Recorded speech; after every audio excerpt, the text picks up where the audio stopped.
하나님의 은혜 중에 잘 보내셨습니까? 오늘은 구정 명절의 마지막 날이기도 하고요.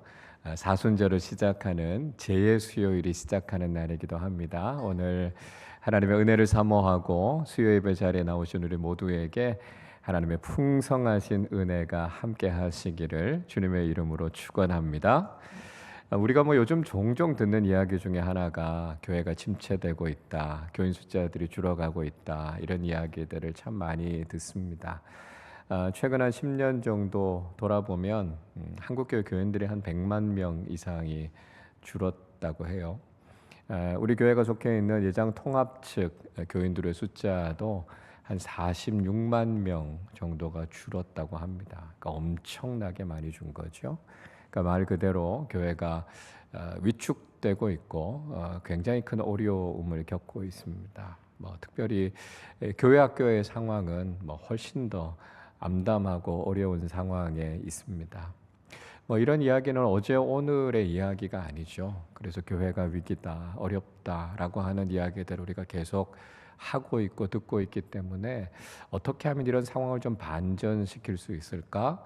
어떻게 하면 교회가 다시 부흥할 수 있을까에 대한 열망을 모든 교회들이 아마 다 가지고 있을 겁니다.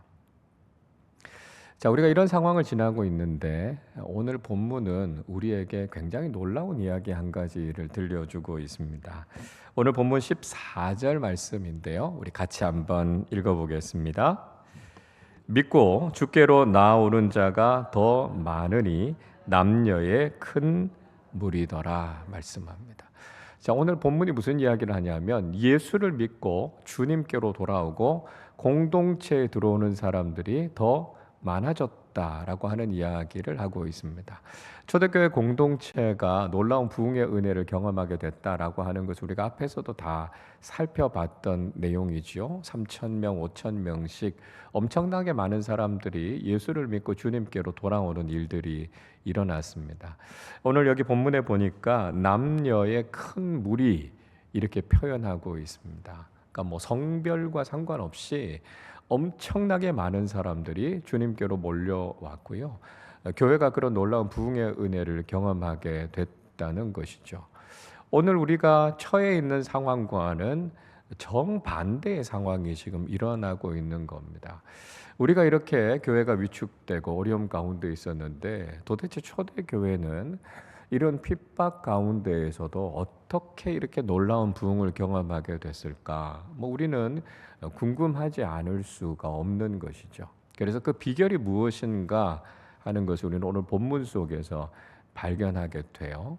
교회가 두 가지의 모습을 가져야 된다 하는 것을 말씀하고 있습니다. 하나는 교회가 기적을 믿는 공동체가 되어야 한다 하는 것입니다. 자, 12절 말씀 같이 읽어보겠습니다. 사도들의 손을 통하여 민간에 표적과 기사가 많이 일어나매 믿는 사람이 다 마음을 같이하여 솔로몬 행각에 모이고. 자, 초대교회 공동체에 나타났던 특징이 무엇이었습니까? 사도들의 손을 통해서 하나님의 능력이 나타났다 이렇게 말씀하고 있습니다. 그러니까 초대교회 공동체는 하나님의 능력을 나타내는 공동체였다는 거예요. 사도들의 손을 통해서 표적과 기사가 나타났다 이렇게 말씀하고 있습니다. 표적이라고 하는 헬라어 단어 세메이온이라고 하는 단어를 쓰는데요. 이 뜻은 표시라는 뜻이에요. 증거라는 뜻입니다. 그러니까 이 말이 의미하고 있는 게 뭐냐면 그 기적 자체 이게 중요한 게 아니라 그것이 무엇인가를 표시하고 있는 게 있다는 거예요. 이 기적을 통해서 무엇인가 증거하고자 하는 메시지가 있다라고 하는 것을 이야기해요. 기사라고 하는 헬라어 단어 테라스라는 말은 그냥 이 기적이 일어난 현상 자체를 이야기하고 있습니다. 그러니까 초대교회의 특징이 무엇이었냐면 초대교회를 통해서 신비한 하나님의 일들, 하나님의 놀라운 능력들이 현상적으로 나타났다는 것이고요. 그것이 단순히 신기한 일들로 머무는 것이 아니라 그것이 무엇인가 지시하고 가리키는 것이 있었다라고 하는 것이죠. 그 표적을 통해서 무엇인가 보여주려고 하는 것이 있었다는 것입니다. 그러니까 초대교회 공동체는 바로 살아계신 하나님의 기적과 능력을 나타내는 공동체였다라고 하는 것을 우리에게 보여주고 있는 것입니다. 자, 우리가 그리스도인으로서 우리는 이 기적에 대해서 좀 잘 정리해야 될 필요가 있어요. C.S. 루이스라고 하는 분이 기적이라는 책을 썼는데요. 이 기적이라는 책에서 기적에 대해서 이렇게 정의를 해요. 기적이란 자연에 대한 초자연적인 힘의 간섭이다. 이렇게 정의합니다. 자, 그러니까 기적이 뭐라고요? 그러니까 자연 속에서 어떤 초자연적인 힘이 들어오는 것, 그걸 가리켜서 기적이다 이렇게 이야기한다는 거예요. 책에서 이런 이야기를 계속해서 쓰고 있어요. 만약에 자연 외에 초자연이라고 이름 붙일 만한 무언가가 존재하지 않는다면 기적은 존재할 수 없다. 기적이 일어날 수 있는 것은 자연의 바깥에 존재하는 하나님이 계시기 때문이다. 이렇게 말씀하고 있습니다. 자, 그러니까 우리가 살아가는 세상에 자연만 존재한다면 기적이라는 건 일어날 수 없다는 거예요. 그런데 자연의 바깥에 이 모든 것들을 다스리시는 초자연적인 존재이신 하나님이 계신다는 거예요. 그래서 그 하나님께서 지금 우리가 살아가고 있는 자연 세상 속에 개입하시기 때문에 지금 우리가 살아가는 세상에는 기적이 일어난다 하는 것을 이야기하고 있는 것이죠. 근데 사람들은요, 이성이나 과학에 대한 맹신에 빠져 있기 때문에 기적이라고 하는 걸 잘 인정하지 않아요. 그러나 사람들이 설명할 수 없고 사람의 능력으로 행할 수 없는 기적들이 지금도 우리의 삶 속에 일어나고 있다라고 하는 것 아닙니까? 초자연적인 일들, 우리가 다 이해하거나 설명할 수 없는 일들, 특별히 영적인 현상들이 일어나고 있다라고 하는 것이죠. 그러니까 그리스도인으로서의 올바른 태도는 무엇입니까?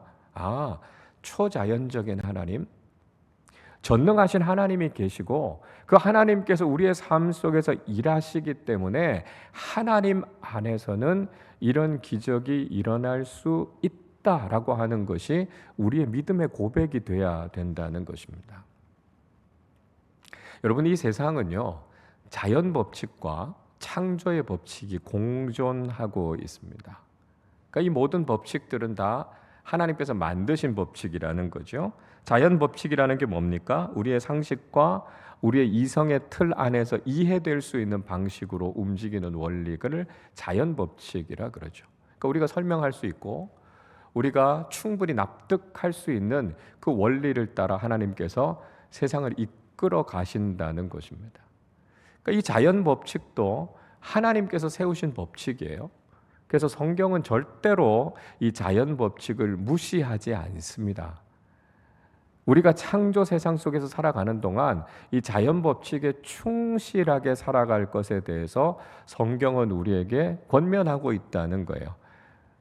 갈라디아서 6장 7절에 이렇게 말씀해요. 스스로 속이지 말라. 하나님은 업신여김을 받지 아니하시나니 사람이 무엇으로 심든지 그대로 거두리라 말씀합니다. 하나님께서는 심는 대로 거두시는 자연 법칙을 따라서 우리의 일상과 이 세상을 이끌어 가시는 분이시다라고 하는 거예요. 우리가 콩을 심고 팥이 나기를 기대하는 것, 그건 올바른 삶의 태도가 아니다라고 하는 것이죠. 하나님께서 세워놓으신 이 자연의 질서, 법칙을 따라서 우리는 순종하면서 살아가는 게 필요하다는 거예요. 왜요? 자연 법칙도 하나님이 세우신 법칙이기 때문에 그래요. 근데 중요한 것은 하나님께서는 때로 이 자연 법칙을 뛰어넘어서 하나님의 창조의 법칙을 따라 일하실 때가 있다라고 하는 것이죠. 창조의 법칙이라고 하는 것은 하나님께서 무에서부터 유를 다 만들어내신 하나님의 방식 아닙니까? 그러니까 자연 속에서 살아가는 우리는 하나님께서 하시는 이런 창조의 일들을 보면 신비하게 여겨지는 거죠. 기적으로 받아들일 수밖에 없다는 것입니다. 그러나 하나님이 창조주 하나님이시고 하나님께서 모든 만물을 창조하시고 다스리시는 전능하신 하나님이시다라고 하는 것을 알면 우리는 하나님 안에서 일어나는 이 기적에 대해서 인정할 수밖에 없다라고 하는 것이죠. 그러니까 전능하신 하나님께서 우리의 삶에 개입하시면 언제든지 우리의 삶 속에서도 이런 기적이 나타날 수 있다라고 하는 것을 우리가 믿고 인정하는 사람들이 돼야 된다는 것입니다. 자, 그런데 문제는요, 불신자들만이 아니라 예수를 믿는 사람들조차도 이런 기적에 대해서 잘 인정하지 않으려고 한다는 거예요. 성경이 분명히 기적에 대해서 이야기하고 있지 않습니까? 구약 성경에서 모세를 통해서 하나님께서 홍해를 가르셨고요. 엘리야가 하나님 앞에 기도할 때 하나님께서 불을 내려서 그 기도에 응답하시지 않으셨습니까? 신약 성경에도 수없이 많은 기적이 기록되어 있습니다. 예수님께서 동정녀의 몸에서 탄생하셨다라고 하는 것, 예수님께서 무리를 걸으시고 풍랑을 잔잔하게 하셨다라고 하는 것, 무엇보다도 예수님께서 죽음의 권세를 이기시고 다시 살아나셨다라고 하는 기적에 대해서 말씀하고 있어요. 성경이 분명히 기적에 대해서 우리에게 들려주고 있음에도 불구하고 우리는 우리가 이해하기 어렵고 우리가 받아들이기 어렵다고 해서 때로는 신앙을 가지고 있는 사람들조차도 기적에 대해서 잘 믿고 받아들이지 못하는 경우들이 있습니다. 그래서 우리가 성경 속에서 이야기하는 부분들에 대해서 때로는 신학자들이나 때로는 그리스도인들조차도 내가 이해할 수 없는 기적의 부분들은 빼내버리고요. 우리가 이성적으로 받아들일 수 있고 도덕적으로 납득이 되는 것들만 받아들이려고 하는 경향이 있습니다. 그러다 보니까 오늘날의 기독교 신앙은요, 그냥 윤리적인 신앙에 머물러 버리는 거예요. 그리고 신비한 기독교, 능력 있는 신앙, 세상을 놀라게 하는 믿음의 공동체, 이런 모습으로서의 교회를 우리가 점점 잃어가고 있다는 것이죠. 아니라는 거예요. 우리가 살아가고 있는 이 세상 속에 천지 만물을 창조하시고 지금도 모든 것을 다스리시는 전능하신 하나님께서 우리의 삶 가운데 함께 하시면 언제든지 우리의 생각과 기준을 뛰어넘는 하나님의 기적과 능력은 나타나게 된다는 것이죠. 그래서 우리가 그리스도인이라면 하나님께서 행하시는 기적에 대해서 믿음으로 받아들이는 사람들이 돼야 한다라고 하는 것입니다. 자, 오늘 초대교회 공동체는요, 바로 이런 하나님의 일하심을 믿음으로 바라보았고요. 그런 일들이 사도들의 손을 통해서 일어났다라고 말씀합니다. 오늘 우리가 살아가고 있는 그리스도인의 모습과 교회의 모습 속에서는 너무 무기력하고 너무 무능력한 것과 달리 초대교회 공동체를 통해서는 이런 놀라운 하나님의 능력들이 나타나게 됐다는 것이죠. 그 비결이 무엇이었겠습니까? 그 비결은 이거죠. 그들이 하나님을 절대적으로 신뢰하는 믿음을 가졌다는 거예요. 하나님이 하나님이시다라고 하는 것을 믿었고요. 예수 그리스도께서 하나님의 아들이심을 믿는 확실한 믿음이 있었다는 거예요. 그래서 그들은 예수 그리스도의 이름으로 선포할 때 지금도 그들의 삶 속에 놀라운 일들이 일어난다라고 하는 것을 믿고 선포했을 때 하나님의 능력이 나타나게 됐다는 것이죠. 중요한 것은 우리가 하나님을 향한 그 믿음을 가지고 있느냐라고 하는 것입니다. 그들은 믿음으로 하나님을 의지했고 예수 그리스도 이름으로 구했기 때문에 살아계신 하나님의 능력을 경험했다는 것이죠. 마태복음 21장의 말씀을 읽어보면 예수님께서 무화과 나무를 저주하신 사건이 나옵니다.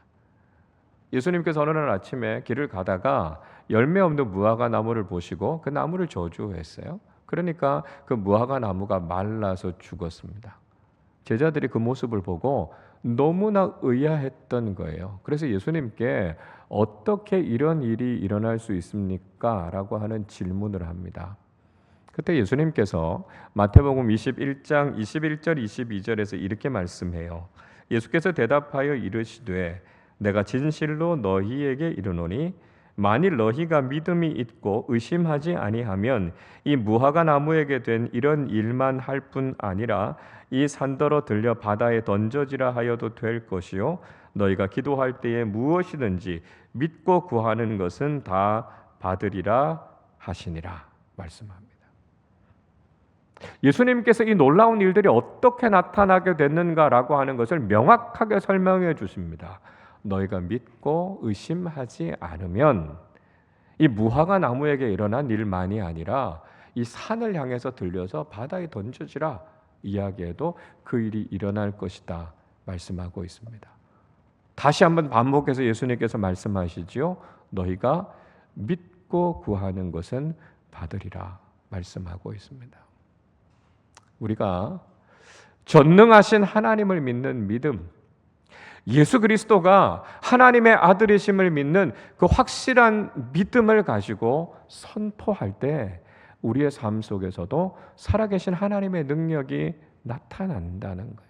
사도들의 손을 통해서 하나님께서 일으키시는 표적과 기사가 나타났던 것처럼 오늘도 하나님을 믿는 절대적인 믿음을 가지고 하나님께서 하나님의 선하신 일을 이루실 것을 믿고 선포하는 그리스도인들과 교회를 통해서 하나님은 지금도 일하신다는 것이죠. 우리가 그 믿음 가지고 하나님을 의지할 때 우리의 생각을 뛰어넘는 하나님의 놀라운 역사들이 일어나게 된다는 것입니다. 그래서 우리는 기적을 믿는 공동체가 되어야 하고요. 우리를 통해서 하나님의 놀라운 일들이 나타나는 기적의 통로로 쓰임 받기를 위해서 믿음으로 기도하는 사람들이 되어야 한다는 것입니다. 자, 사도들을 통해서 이런 놀라운 일들이 일어났을 때 사람들에게는 어떤 반응이 나타나게 됐습니까? 13절 말씀을 보십시오. 그 나머지는 감히 그들과 상종하는 사람이 없으나 백성이 칭송하더라 말씀합니다. 그러니까 사도들을 통해서 기적과 능력이 나타났어요. 그 모습을 보면서 놀랐던 많은 사람들은 예수를 믿고 그 공동체 속에 들어온 사람들이 있었습니다. 그러나 여전히 그런 기적을 보고도 예수님을 믿지 않고 공동체에 들어오지 않은 사람들이 있었습니다. 여러분, 기적이 일어난다고 해서요 다 예수를 믿는 게 아니라는 거예요. 정말 중요한 건 뭐죠? 그 사람의 마음속에 복음이 들어가야 된다는 거예요. 기적은요 복음을 전하는 통로가 돼야 된다는 것이죠. 그래서 앞에서 말씀드렸던 것처럼 성경은 단순하게 기적이다 이렇게 표현하지 않고 표적이라고 말합니다. 놀라운 일이 일어났는데요 그 현상이 중요한 게 아니에요. 그게 보여주고 있는 게 뭐라는 거죠? 그 일을 일으키신 분이 바로 하나님의 아들이신 예수 그리스도이시다라고 하는 복음을 증거하는 거죠. 그러니까 기적은 복음을 전하는 통로가 되는 거예요. 그러니까 아무리 많이 기적이 일어난다 할지라도 그 안에 복음의 핵심이 없으면 그 기적을 통해서도 구원의 역사가 일어나지 않아요.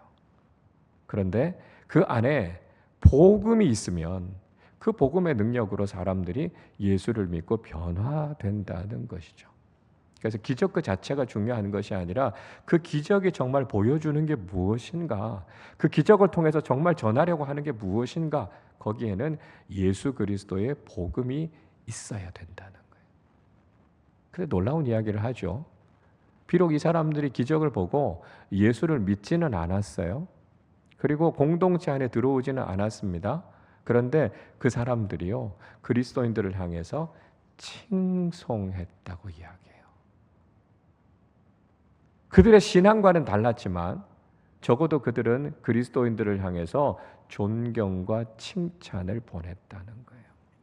여러분, 우리는 하나님의 능력을 통해서 복음을 전하는 사람들이 되어야 함과 동시에 믿지 않는 세상 속에서도 높임을 받는, 칭송을 받는 그리스도인들이 되어야 한다는 것입니다. 자, 다른 하나는요, 교회가 치유하는 공동체가 되어야 한다는 것입니다. 우리가 살아가고 있는 세상 속에서 사실은 이런 자연 법칙을 거스리는 초자연적인 기적들이 많이 나타나지는 않습니다. 그러니까 우리가 뭐 그리스도인이라고 해서 우리가 지금 무리를 걸을 수 있는 것도 아니고요. 우리가 뭐 바다를 가를 수 있는 것도 아니잖아요. 물론 우리의 삶 속에서도 우리의 이성과 우리의 능력과 생각을 뛰어넘는 일들이 일어나기는 합니다. 그러나 그런 일들이 빈번하게 일어나진 않죠. 근데 이런 기적과 능력 가운데 가장 빈번하게 과거이나 지금이나 그리스도인들의 삶과 공동체 속에서 가장 자주 나타나는 기적이 있다면 그게 바로 치유의 기적이라는 거예요. 그러니까 하나님께서 성령님을 통해서 믿음의 사람들에게 신유의 은사를 주시고 공동체 속에 치유의 역사들이 일어나게 하시는 거죠. 그래서 그 어떤 기적보다도 우리 가운데 자주 경험되어지는 기적이 바로 이 치유의 기적입니다. 왜냐하면 주님께서 우리에게 맡기신 사역이기 때문에 그래요. 예수님께서 이 땅에 오셔서 하셨던 대표적인 세 가지의 사역에 대해서 마태복음 9장 35절에 이렇게 말씀합니다. 예수께서 모든 도시와 마을에 두루 다니사 그들의 회당에서 가르치시며 천국 복음을 전파하시며 모든 병과 모든 약한 것을 고치시니라 말씀합니다. 그러니까 예수님께서 이 땅에서 하셨던 대표적인 세 가지 사역이 교육과 전도와 치유 사역이었다는 것이죠. 그래서 예수님께서는 이제 이 땅에 계시지 않고 승천하셨고요. 이제 주님의 몸으로서 이 땅에 존재하는 교회가 해야 되는 사역도 역시 주님이 하셨던 사역을 해야 된다는 것이죠. 그래서 가르치는 일, 전파하는 일, 고치는 일을 지금도 교회를 통해서 주님께서는 하기를 원하신다는 거죠. 근데 오늘날의 교회가 교육도 열심히 하고 전도도 열심히 하는데요. 유독 이 치유에 대한 사역만큼은 소홀하게 여기는 경우들이 많다는 거예요. 근데 아니죠. 예수님께서 이 땅에서 하셨던 사역이고요. 그렇다면 우리도 이 사역에 관심을 가지고 이 사역을 열심히 해야 된다는 것이죠. 근데 유독 사람들이 이 치유 사역에 대해서는 좀 꺼리는 마음들이 많아요. 치유는 그냥 성경 속에 있는 거지 지금은 이런 사역들이 일어나지 않는다. 이렇게 거부하는 사람들도 있어요. 그러나 그렇지 않지 않아요. 지금도 놀라운 치유의 사역들은 일어나고 있어요. 육신의 질병을 치유하는 것만이 아니라 우리 마음속에 있는 상처들, 여러 가지 영적인 문제들, 귀신들이 쫓겨나가는 역사들 이런 것들이 일어나고 있단 말이죠. 이건 성경적인 것이고요. 하나님께서 우리에게 맡기신 사역이기 때문에 우리가 이 일에 대해서 관심을 가지고 이 사역들을 해야 된다는 것입니다. 초대교회 공동체는 치유하는 공동체였습니다. 자, 15절 말씀 같이 읽어보겠습니다. 심지어 병든 사람을 메고 거리에 나가 침대와 요 위에 누이고 베드로가 지날 때에 혹 그의 그림자라도 누구에게 덮일까 바라고. 초대교회 공동체는 치유의 사역에 열심히 했던 공동체였어요. 베드로와 요한이 성전 미문에 앉아 있었던 안전뱅이를 치유한 사건, 예루살렘에서 가장 유명한 사건이었습니다. 그 사건이 일어난 이후에 수도 없이 많은 치유의 사건들이 일어났어요. 그러니까 사람들이 병자들을 데리고 나온 거죠. 그래서 혹시 베드로가 지나가는 길에 베드로의 그림자라도 덮이면 병이 낫지 않을까? 그런 기대를 가지고요. 그런 사모함과 간절함을 가지고 주님 앞으로 나왔다는 거예요. 마치 혈루병 걸렸던 여인이 예수님의 옷자락에 손만 대도 낫겠다. 그런 기대를 가졌던 것처럼요. 바울의 손수건을 얹으니까 병든 사람이 낫고 귀신이 떠나가는 기적이 나타났던 것처럼 그들은 그런 기대함과 사모함을 가지고 주님 앞으로 나왔다는 것이죠. 16절 말씀도 보세요.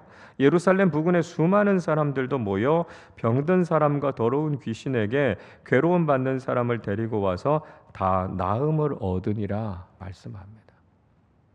초대교회 공동체는 치유하는 공동체였고요. 수없이 많은 사람들이 자신의 질병의 문제와 귀신 들림의 문제와 인생의 괴로운 문제들을 가지고 주님 앞으로 나왔다는 거예요. 그리고 그를 통해서 치유를 경험했고요. 삶의 문제를 해결했고요. 그를 통해서 믿음을 갖게 됐다는 거예요. 이런 놀라운 치유의 역사들이 초대교회 공동체를 통해서 나타났기 때문에 폭발적인 부흥의 은혜가 일어나게 됐고 많은 사람들이 이 치유의 경험을 통해서 예수를 믿게 됐다 이렇게 말씀하고 있습니다. 여러분 그렇다면 오늘날의 교회가 해야 되는 중요한 사역도 바로 이 치유의 사역이라는 거예요. 우리가 많은 사람들을 고치고 치유하는 일들을 해야 된다는 것이죠. 지금도 질병 때문에 어려워하는 사람들, 인생의 문제에 짓눌려 있는 사람들, 영적인 어려움을 겪고 있는 사람들이 참 많이 있습니다. 그래서 교회가요, 이 일을 위해서 적극적으로 기도하고 하나님의 능력과 치유, 회복의 역사가 일어날 수 있도록 기도해야 되죠. 우리가 영과 혼과 몸이 하나님 앞에서 온전하게 회복되어져서 하나님께서 창조하셨던 그 모습대로 살아갈 수 있도록 우리가 이 일을 위해서 적극적으로 기도하는 공동체가 돼야 된다는 거예요. 야고보 사도가요, 야고보서 5장 16절에서 이렇게 말씀하죠.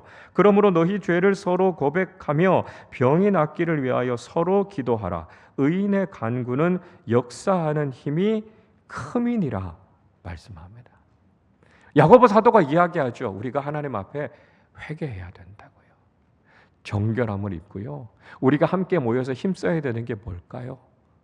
서로의 치유를 위해서 기도하라는 거예요. 믿음의 공동체가 함께 기도하면 치유하는 역사가 강력하게 나타나게 된다 하는 것을 말씀하고 있습니다. 여러분, 우리 교회가 매 주일마다 치유를 위해서 기도하는 이유가 여기에 있습니다. 하나님께서 약속하신 말씀이에요. 우리가 서로의 죄를 고백하고 하나님 앞에서 정결해지고 예수 그리스도의 이름의 능력으로 우리가 함께 기도할 때 그 기도 가운데 하나님께서 치유하시고 회복시키시는 놀라운 능력이 나타난다는 것을 믿기 때문에 우리가 기도하는 거예요. 그리고 그 기도를 통해서, 그 믿음의 기도를 통해서 지금도 우리를 고치시는 하나님을 우리가 경험하게 된다는 것이죠. 여러분, 교회는요, 바로 이런 치유의 사역을 위해서 함께 기도해야 하고요, 지금도 많은 사람들을 치유하고 고치는 공동체가 돼야 된다는 것이죠. 여러분, 치유가 왜 이렇게 필요할까요? 왜 이렇게 중요할까요? 몇 가지 이유가 있어요. 첫째로는요, 병든 사람이 너무 많다는 거예요. 우리 주변을 돌아보십시오. 병든 사람들이 얼마나 많은지 몰라요. 육신의 질병을 가진 사람들, 마음의 아픔이 있는 사람들, 죄의 문제로 짓눌려 있는 사람들, 정말 아픈 사람들이 많아요. 그래서 우리가 교회를 가리켜서 영혼의 병원이라 그러잖아요. 교회는 건강한 사람들, 온전한 사람들이 모여 있는 곳이 아니라고요. 아픈 사람들, 문제가 있는 사람들, 죄인들이 모여 있는 공동체가 교회입니다. 그래서 우리가 겉으로 보면 참 고상해 보이고 아무 문제 없는 것 같지만 사실 하나님 앞에서 우리 마음을 다 내놓으면 우리 안에 아프고 문제투성이고 죄악투성인 게 우리 모습 아닙니까? 그러니까 교회에서 함께 신앙생활할 때 교회가 조용할 수가 없어요. 시끄러운 소리도 나고요, 아프다고 소리를 지르고요, 때로는 그것 때문에 서로를 찌르기도 하고 상처를 주기도 합니다. 그게 교회예요.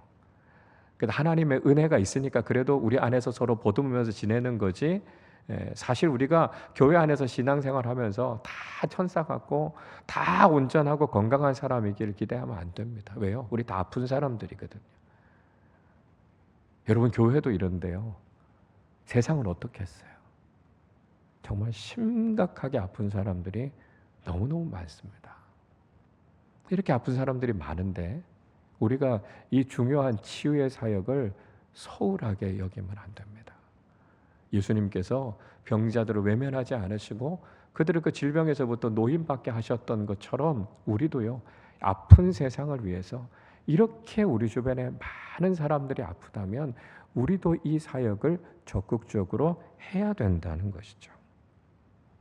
둘째로요, 세상에서 고치지 못하는 병이 너무 많다는 거예요. 물론 현대의술이 발전해서 예전에는 고치지 못했던 사람들을 지금 많이 치유하고 있습니다. 그런데요, 의술이 발전되면 발전될수록 병은 기하급수적으로 늘어가고 있습니다. 그러니까 예전에는 몰랐던 병들이 다 발견되는 거 아닙니까? 여러 가지 불치병들, 난치병들, 현대의술이 해결할 수 없는 병들이 점점 더 많아지고 있어요.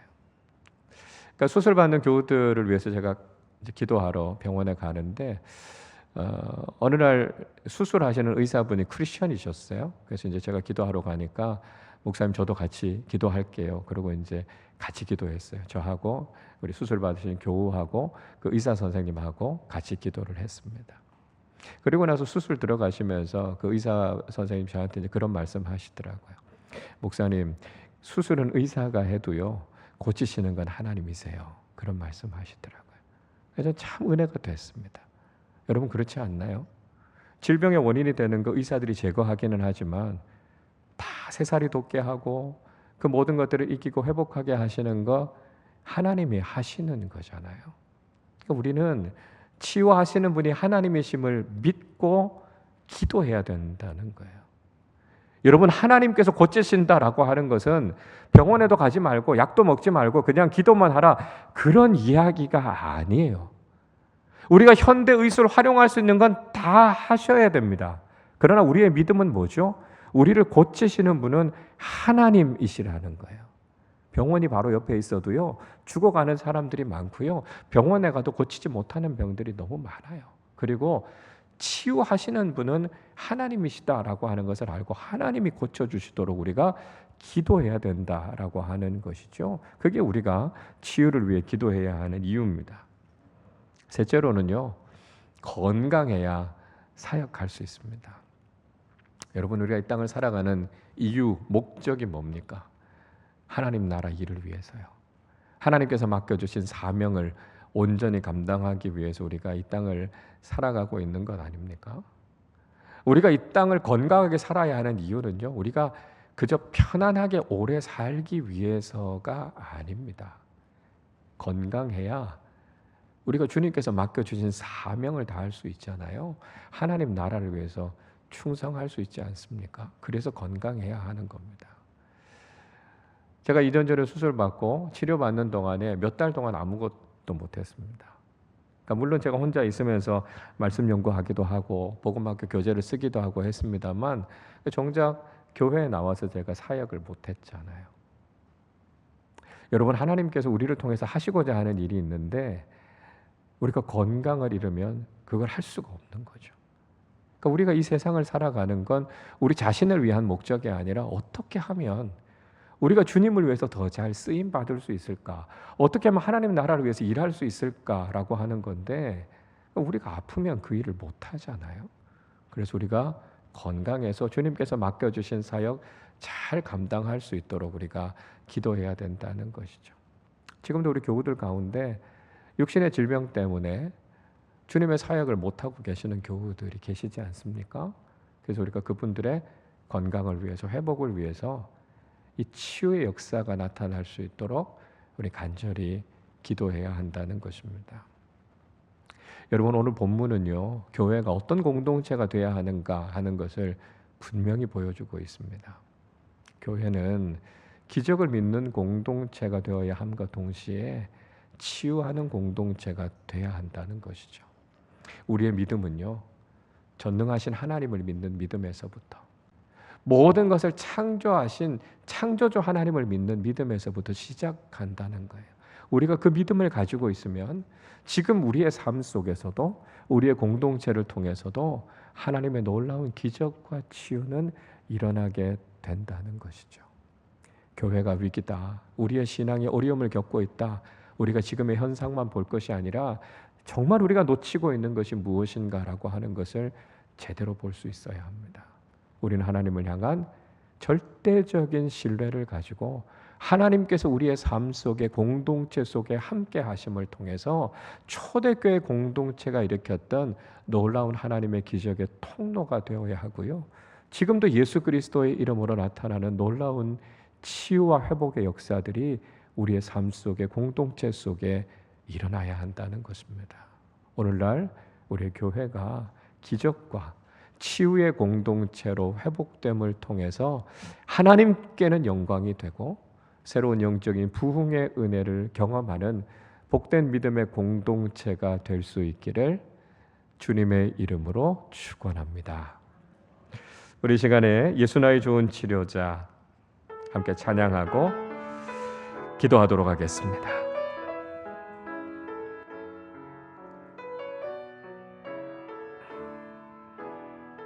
예수 나의 좋은 치료자, 예수 나의 좋은 치료자. 그의 눈이 머무는 곳은 나의 슬픔과 고통. 고개를 들어 그의 눈을 볼 때에 난 알았네.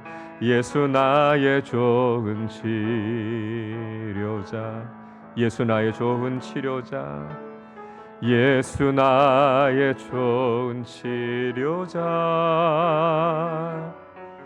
그의 눈이 머무는 곳은 나의 상처와 아픔. 영원히 흐를 것 같았던 눈물 다 멎었네. 예수 나의 치료자. 나 노래하리라, 나 노래하리라. 천한 나를 돌아보신 구세주를 찬양해. 하늘 닿는 곳까지 내 손 들리라. 예수 나의 나 노래하리라, 나 노래하리라. 천한 나를 돌아보신 구세주를 찬양해. 하늘 닿는 곳까지 내 손 들리라. 예수 나의 나 노래하리라, 나 노래하리라. 천한 나를 돌아보신 구세주를 찬양해. 하늘 닿는 곳까지 내 손 들리라. 예수 나의 치료자. 우리 시간에 말씀을 생각하면서 함께 기도하겠습니다. 여러분, 오늘 우리는 하나님의 능력을 인정하지 않고요, 지금도 우리를 치유하시는 예수 그리스도의 이름을 믿음으로 선포하지 않는 것이 오늘 우리의 침체와 오늘 우리의 무기력함, 무능력함의 문제입니다.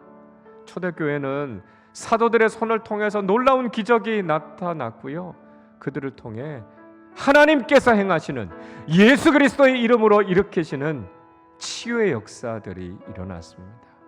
우리가 이 시간 전능하신 하나님, 창조주 하나님을 믿음으로 선포하며 우리의 삶 속에 하나님이 일으키시는 기적을 믿고 그 능력을 경험하는 삶을 살게 해달라고 기도하겠습니다. 예수 그리스도의 이름의 능력에 치유의 놀라운 능력이 있음을 믿고 주님께서 오늘도 우리를 치유하시고 새롭게 하시는 치유의 공동체가 되게 해달라고 기도하겠습니다. 이 시간 이 자리에 있는 우리 가운데 먼저 치유의 능력이 나타나도록, 많은 환우들 가운데 치료하시는 하나님의 능력이 나타나도록 하나님의 기적과 능력을 경험하게 하여 주셔서 그를 통해 예수 그리스도의 복음이 전해지게 하시고 하나님께 영광을 돌려드리는 믿음의 공동체로 쓰임받게 하여 주시옵소서. 우리 말씀을 생각하며 함께 합심으로 기도하도록 하겠습니다. 하나님 아버지, 감사합니다.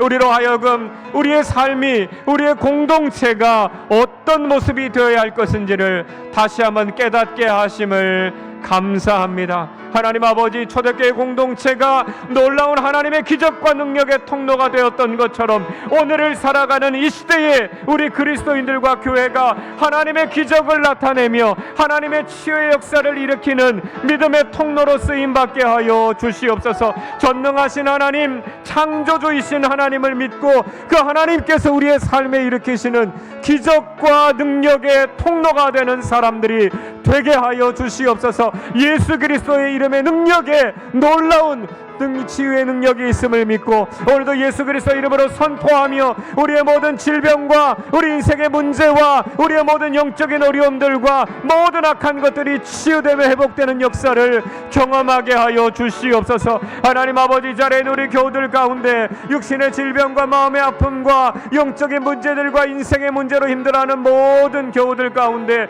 예수 그리스도의 이름의 능력으로 치유의 놀라운 역사가 나타나게 하여 주옵소서. 병상에 있는 교우들과 가족들 가운데 지금도 치유하시는 예수 그리스도의 이름의 능력으로 선포할 때 우리 가운데 자유케 하시고 치유하게 하시는 하나님의 놀라운 은혜와 능력이 나타나게 하여 주옵소서. 하나님 아버지, 우리 교회가 기적과 치유의 공동체로 거듭나게 하여 주셔서 하나님 이 시대 속에 하나님의 능력을 선포하게 하시고 하나님께서 우리에게 부어주시는 새로운 영적인 부흥의 은혜와 놀라운 능력을 경험하게 하여 주시고 하나님의 영광을 드러내며 주님의 몸된 교회가 더욱 든든히 세워져가는 하나님의 놀라운 역사를 경험하게 하여 주옵소서. 하나님의 기적의 통로가 되게 하여 주시옵소서. 이 세상 모든 만물을 창조하시고 지금도 모든 것을 주관하시는 하나님께 찬양과 영광을 올려드립니다.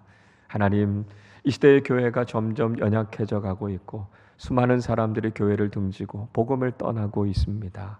하나님, 이런 상황 속에서 다시 한번 초대교회 공동체에 일어났던 놀라운 부흥의 비결이 무엇이었는지를 우리로 하여금 깨닫게 하여 주시옵소서.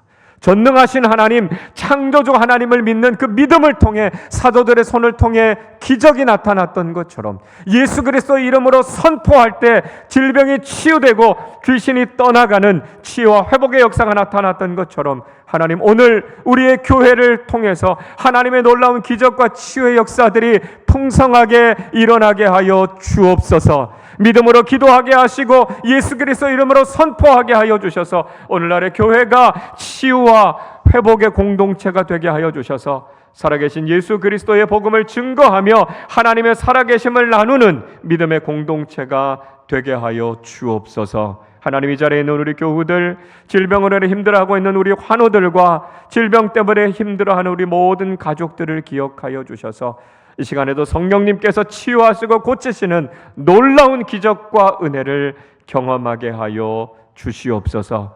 하나님, 기적과 치유의 능력을 통하여 복음이 증거되게 하시고 하나님의 살아계심이 선포되게 하여 주셔서 교회가 새로운 영적인 부흥과 하나님의 영광을 위해 쓰임받는 믿음의 공동체가 되게 하여 주옵소서. 감사드리며 우리 주님 예수 그리스도의 이름으로 기도하옵나이다. 아멘.